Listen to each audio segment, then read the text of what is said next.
This podcast represents the opinions of the hosts of the Laugh Cry Club and guests on the show. The content here should not be taken as medical advice and is for informational purposes only. And because each person is so unique, please consult your healthcare professional for any medical questions. While we make every effort to ensure that the information we share is accurate, we welcome any comments, suggestions, or correction of errors. Welcome back, everybody. It's the Laugh Cry Club. I'm Joy. I'm Rebecca. And Chelsea. I'm Chelsea. I'm Chelsea. We're Chelsea and if today. you ever feel like laughing and crying at the same time, this podcast is for you. Chelsea would be so proud. Yes. For me doing the Yes. tagline. Chelsea's not here, so it's just Rebecca and I today. We are going to do a very brief episode just so we could release something. But the sad news is that Steve, Chelsea's husband, continues to struggle in his recovery from surgery. And it's just been an up and down roller coaster. So we were planning on recording, and Chelsea just texted us and she's like, he's just not doing well. And so Rebecca and I were like, no, you don't need to record. Nope. Go take care of business, whatever you need to do. So I do want to just read the text that she said, send our club members my love and thank yous. She's sending love to the club members. Yes. And I think one of our big asks right now is, if you believe in prayer and power and universing and God, please send it to Chelsea and Steve and their family as he continues to deal with complication after complication and after complication and one surgery after the other to try and fix what's happening. And so it has just been hell for them. And Chelsea is, if you're listening, Chelsea, you're the effing strongest person I know. And Steve is one hell of a fighter. So yes, sending you all the hugs in the world. we are holding space for you. And yeah, we appreciate any thoughts from our listeners for Chelsea and Steve and their family, as this is a really hard time. So, because we know Chelsea wants us to carry on with the laughs and the cries, we're going to do that today. And then we're just going to do a brief check-in. We're not going to focus on our topic of the week until we can kind of resume. And we're just going to play it by ear. We might just do some brief check-ins for a while until Chelsea is ready to come back and whatever that looks like. So we're just going to be very flexible. So I'm going to nominate you, Rebecca. You're not going to nominate yourself? Because I know how much you love to do that. I'm just kidding. I'm going to nominate me. I'm going to nominate you to do your laugh and cry. We can bounce it back and forth, honestly. We sure could. Let's just riff this. Honestly, this week has been kind of comical. So there's I've got 3 different laughs and just one cry, really. But I'll share my cry first. That it kind of hit me over the last weekend. Chelsea's been going through this. Gosh, I've known that Chelsea and Steve have been going through this since 3 years, since the original diagnosis. And, just always being there to support Chelsea and hear her. And I just know things have been getting more difficult and not always trending in the direction they're hoping. And we're all hoping as well. And it just really hit me. I was out barbecuing, for a family dinner, and it's just family and struggles. And I just, that was my cry. I just started crying because I just felt my heart was hurting so much for Chelsea. I totally feel that. It's going to get me right now.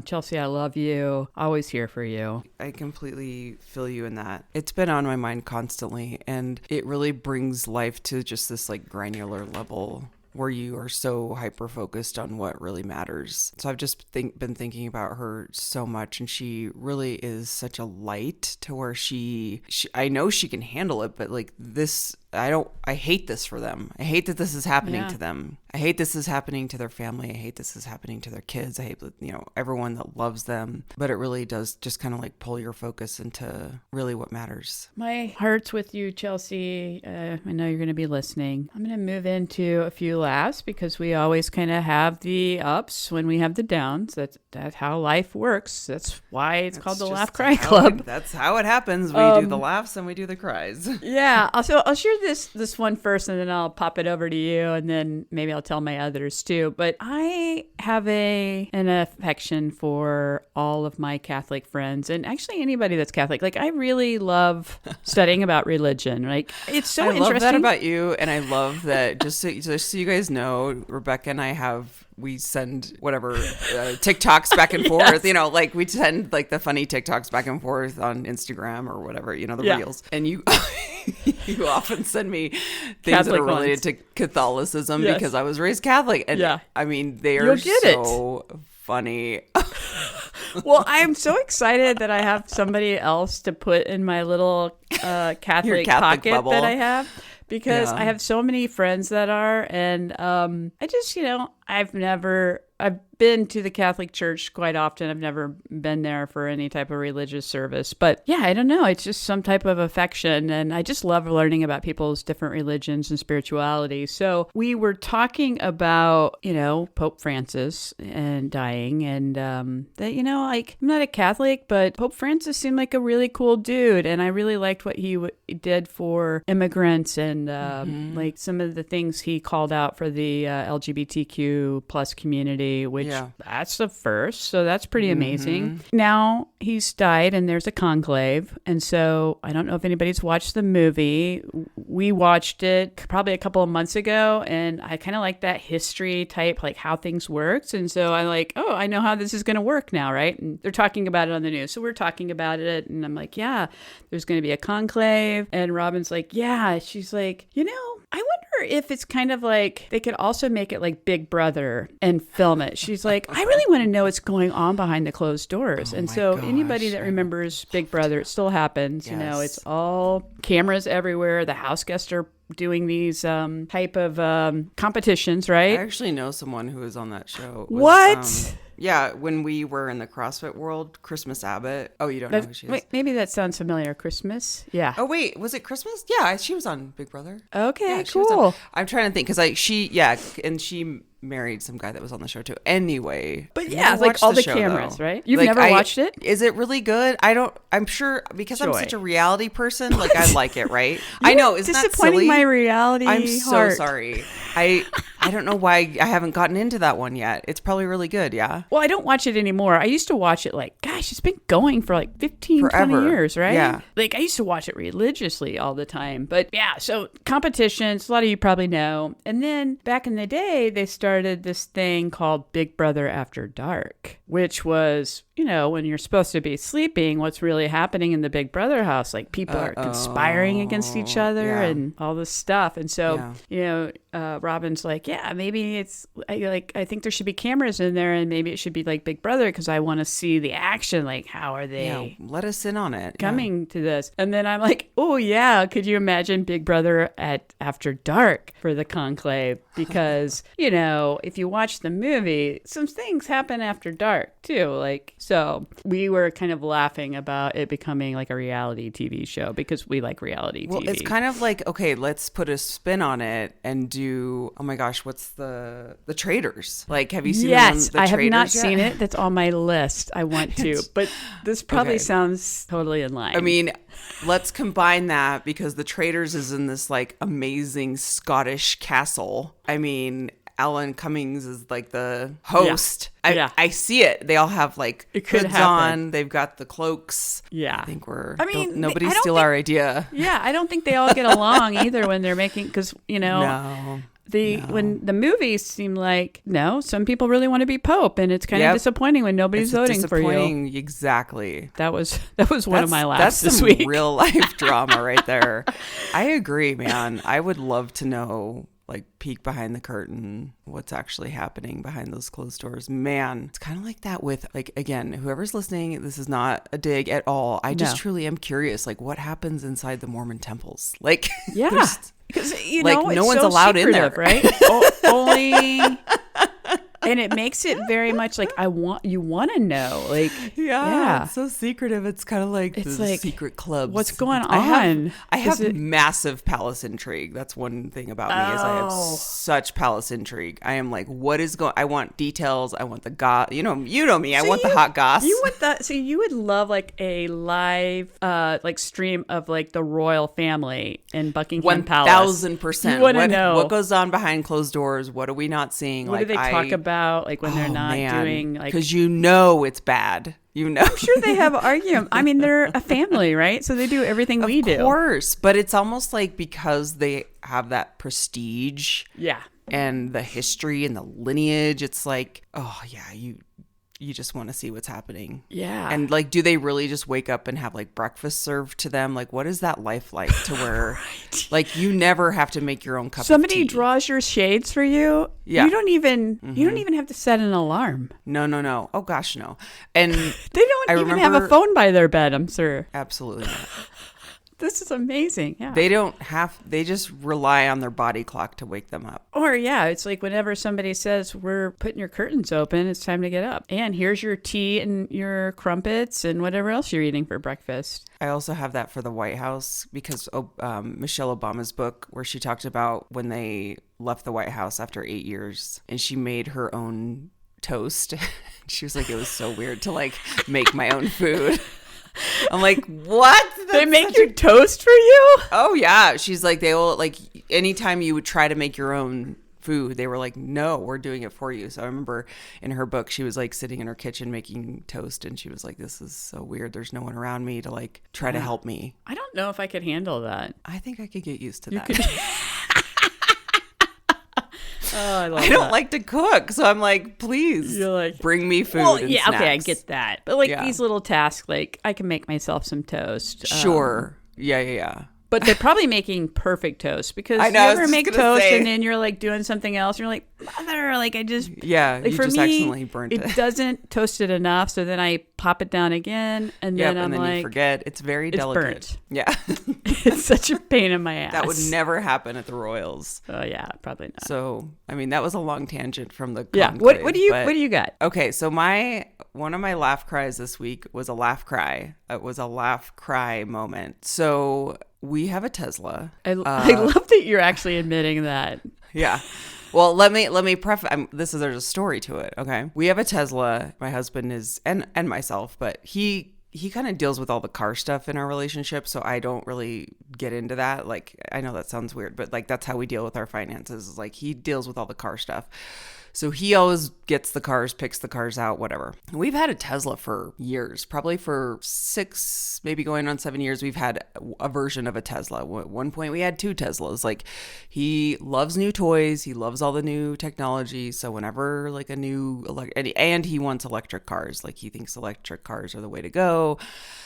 Whatever. So we've had Teslas on and off. Now, because of this new administration, again, this podcast is not political, but for our own opinion, we do not want to support the person that is the head of Tesla. So my husband's adamant about getting rid of it. He's like, don't you feel weird driving around in it? I'm like, yeah, I mean, but what am I going to do? Like, if I go down the nitty gritty of every single business that I am a patron of, like if I'm giving money to Target, I'm going to get pissed off because their DEI sucks right now in their policies and supporting DEI in the workplace. And then Amazon, Jeff Bezos is an saint. Like, if I'm going to go down that rabbit hole, but of course, Elon Musk is pretty prevalent in the zeitgeist right now. So I understand his point, but I just will go down a rabbit hole where my brain starts to get like, well, I'm never going to leave my house and I'm never going to buy anything from anyone because every CEO is a freaking asshole. Anyway, we've been trying to get rid of this Tesla. We're like looking at other electric cars that we would feel better about giving our money to. So we're on that journey, okay? In the meantime, we have purchased a sticker for our car. We've noticed this all these products have come out on Etsy or Amazon where you can buy. I purchased on Etsy, support local artists. Etsy has all of these stickers that say like, anti-Elon Tesla Club. I'm just here for the dog mode. I purchased this car before Elon went crazy. Like, there's all of these bumper stickers you can get for Teslas now. So we got one. We got the anti-Elon Tesla Club. I'm kind of weird about stickers on my car. I don't know. There's like, the world is nuts. I feel like anything you do, I'm like, I'm just going to get shot at a stoplight. Like, that's how I feel these days, where I'm just like, I am just very scared of the world. So I had every once in a while, we're washing our car, we take it off, but I had put the sticker on when I was driving the other day, or the magnet. Sorry, it's not a sticker, it's a magnet. You can remove it. So I had this magnet on, and I'm driving down the road. And in my town, I have like where we live currently. I'm not like, we live in Colorado in an area that's like pretty, I would say pretty liberal, but where we've moved is more conservative. But it's probably a good mix of the two. Mm-hmm. So I've yet to find any. honestly, when we moved here, I thought it was going to be a little bit more red versus blue, and it's just not been the case. Like I haven't noticed any, like, I honestly have seen more like big ass trucks with Trump flags flying around in Denver than I have here. Okay. So this is a long story. I'm here for it. I am totally invested. It does not need to be long. I'm driving down the highway the other day, going to a friend's house in Denver, which I'm like, everyone in Denver hates Elon, I'm sure. And there's a million Teslas on the road. So I'm not like sticking out like a sore thumb here. I get off the highway and I don't see anyone. Like, I'm just like, you're turning, I'm going into this, I'm getting off the highway, and then I'm at a stoplight. It was earlier in the morning, so there's not a lot of people around, but I'm at a stoplight, and all of a sudden someone honks at me and pulls up right next to me and flips me off. What? Yeah. He honks at me and he goes, brr, like flips me the bird. And I was so taken aback that I was legit about to cry, because all I could think was like, how is there so much, like, what a time to be alive that I'm in a car that, like, we bought ages ago before Elon went freaking crazy. Now I'm in this car where people are flipping me off. And I have a puppy in the back seat, and I'm like, was going to a friend's house for a puppy date, and all I could think was like, you don't know me. I'm a nice person. I raise puppies. Like, yeah. Yeah, it's like, and people are so rude. But then the thing is, here's the thing. Did he do it because I have an anti-Elon Tesla Club sticker, or did he do it because I'm driving a Tesla? That's what I couldn't figure out. Yeah, so that was confusing. So you're not sure if they actually saw the sticker. Right. That makes you wonder. So anyway, I had a cry moment where I originally was like, oh my gosh, like, people are so mean. And I get really butthurt when people are mean to me when I'm driving, because I just feel like people project their anger, and when strangers project their anger on me, it really affects me. Like, it just feels gross, because I also I think I'm such a good person that I'm like, how can someone do, and I understand it's not about me, it's about them, but I immediately go to this place of like, I'm a nice person, you can't treat me this way. So then as I was driving, I was almost to my friend's house. Then I just started laughing, because I was like, oh my gosh, I just got flipped off for the first time driving in my Tesla. Like, this is hilarious and weird and crazy. Like, yeah. And I was like, what a time to be like, what a world, Yeah. So it was like a very confusing laugh cry where I really was trying to shake it off, because, like I said, strangers' anger, like, really That's a huge affects thing. me. I mean, that stranger anger, which almost reminds me of stranger danger, but stranger anger I like stranger anger. Yeah, it is really hard to deal with. It really affects me too, because I'm like, I'm just bebopping around doing my thing, being nice to people, and then for somebody to come out of the blue and drive like crazy and tailgate you and start like wanting to get aggressive, or if you just some random person and they're a total dick to you, like say at the grocery store or something, it's like, or my neighbor that's a total dick, it's like, why do you have to be like this? Like, I'm not even bothering you. Like, weird. It's so weird. I don't understand it, and I just feel like, again, I know it's not about me, it's about them. Like, everyone's totally just projecting their anger on whatever. And that's where I just get, my mind starts to break a little bit, because I'm like, if I was to get out of the car and you had a conversation with me and you saw me and you met me, you would probably feel horrible that you just treated me like that, because I'm a good person. Like, the fact that someone can just be so mean to a complete stranger, I mean, this is why road rage happens, because we're not personalizing it. It's just more of like assuming everyone's anger just comes out when they're driving. I get that, but it's just such a weird. Have you ever had like other stranger anger situations? Like, the reason I'm asking is I have a very specific one that I should probably get EMDR around, because it's so traumatic. Like, to this day, it really bothers me. And I'll tell the story, but I also want to preface it, because it does involve something with an animal that I'll give like a warning, because it's pretty disturbing. It's pretty disturbing. Okay. I'm like kind of scared now. Well, it's really hard for me to talk about, but I want to tell it because I kind of want to like exercise the demons. Yeah. And this is a safe place, everybody can share their things here. It's so hard. It's so hard, you guys. Yeah. Oh God. Okay.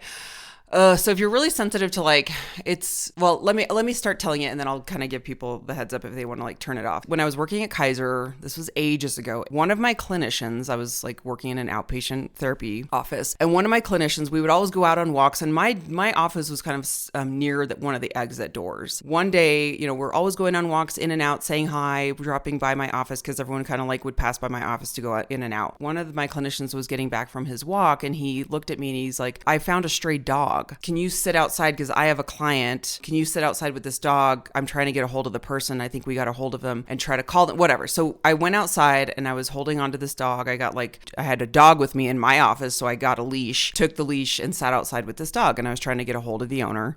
And the owner, it was very weird. Like from the get, the owner was acting, or whoever the tag phone number was acting really bizarre, kind of like out of it. I don't know if they were under the influence of something. And this dog was really spastic, and it was kind of like a pit bull type of dog.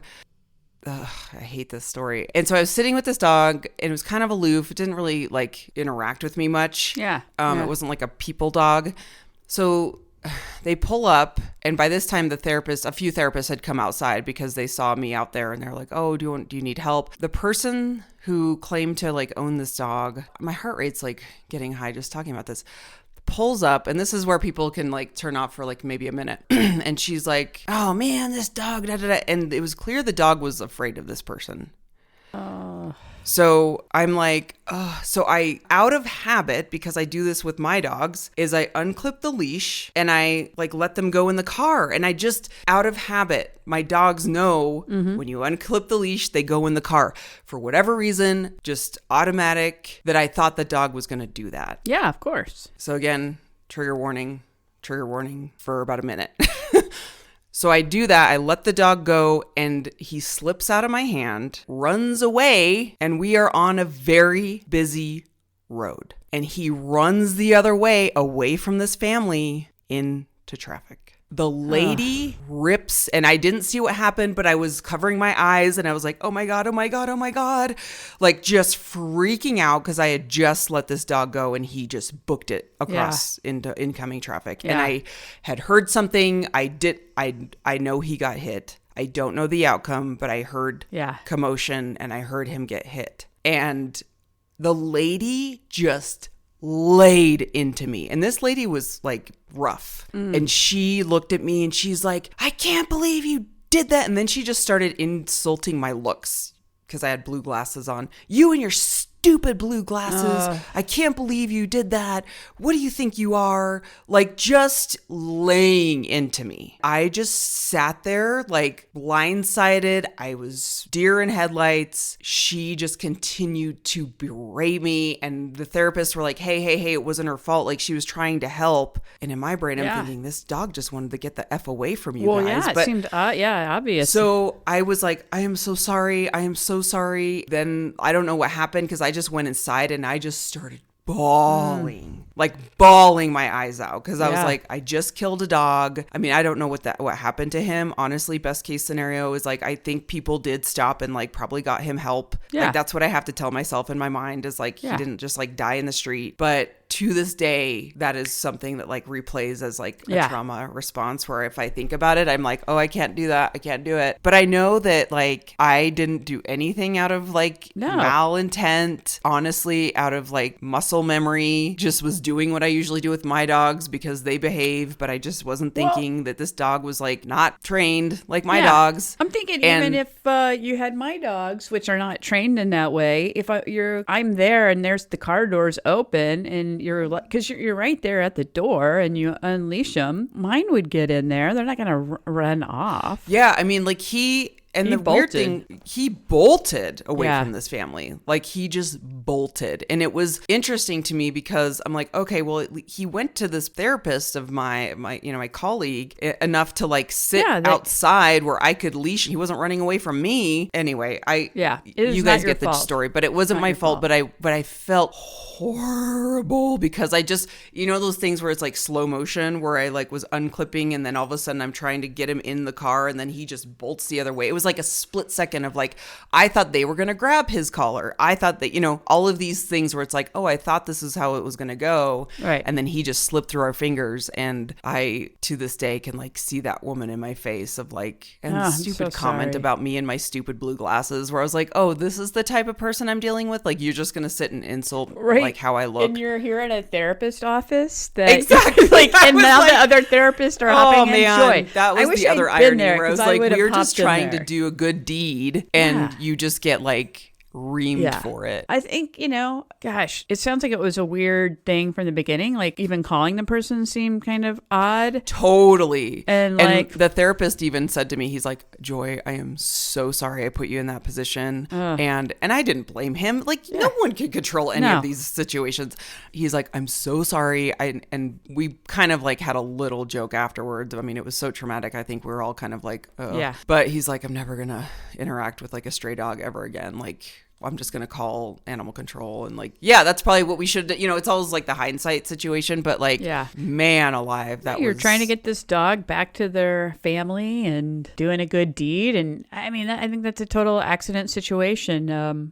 Your action did not lead to any really bad thing for the dog. The dog originally was running loose. Like there's a reason why it was loose. Somehow it got out, right? Yeah. I mean, we know accidents can happen. I know like even the best pet parents, they can have a dog escape, especially if it's an escape artist, right? Or slip out of a leash or something, and it's devastating. But this woman obviously, a person was having some strong emotions and feelings about the situation, and unfortunately took it out on you. Well, here's a funny, interesting irony that happened just this week. Maybe I was meant to talk about this and like have a full circle healing moment because just this last week, someone's dog was loose in our neighborhood. And really? I saved him. Yes.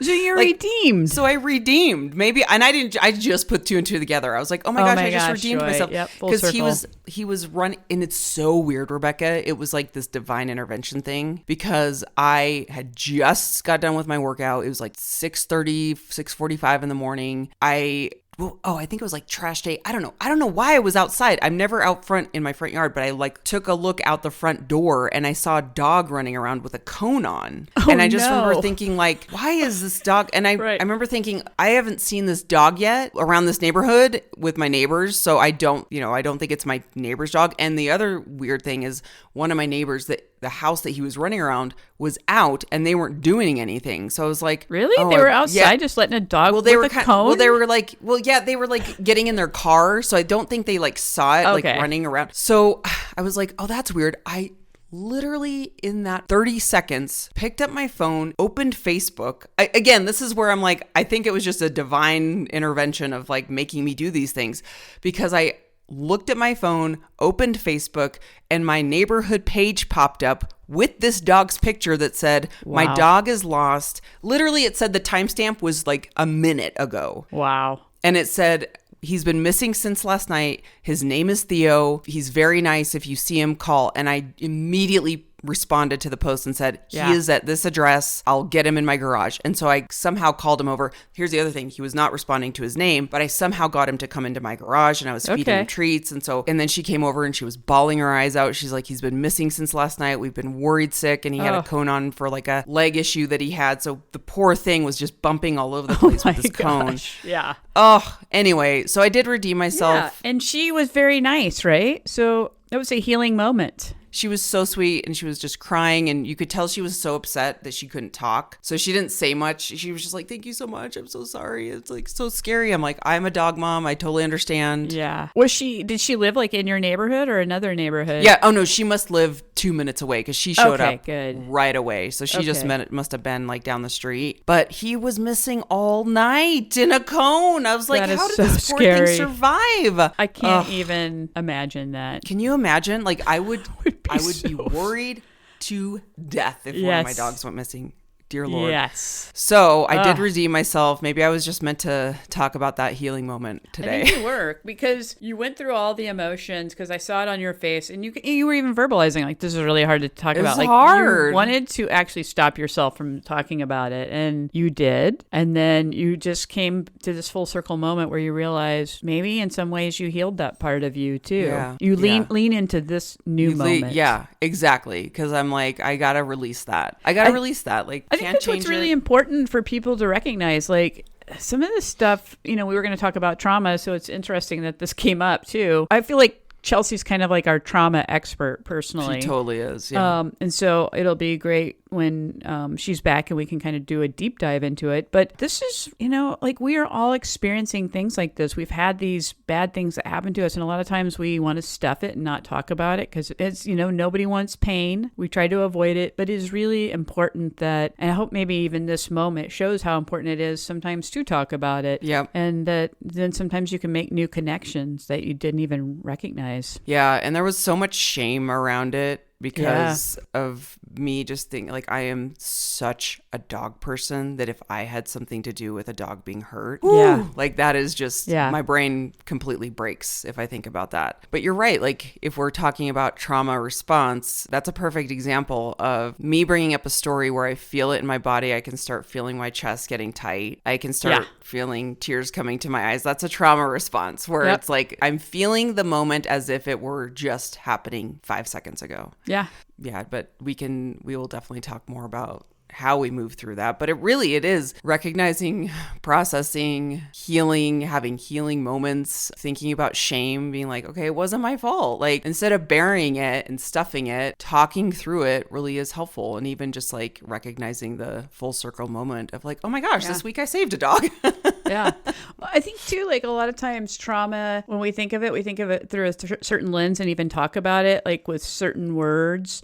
And it is an opportunity to kind of rewrite the narrative or the script that you telling this story. It's like sometimes people, I don't know what the technique is. Chelsea would probably know, but I know that they do this sometimes with the VA where they will they'll have the client talk about the traumatic event with, say, a vet. And then basically they record it and then they go home and they are supposed to listen to it over and over. Oh, right. And I forget the name of that technique, but I'm not saying that you should do that on your own. But what it does is it allows you then to recreate your own narrative around it instead of having the shame and like, I hurt this dog. I saved this dog. This dog made it its own decision. Yeah. Like you did. It should, if you look at the thing, it shouldn't have ran off. Its car door was right there. Its family was like, there. Literally right there. It's not like we were walking to the car. No, you were the car 10 feet away.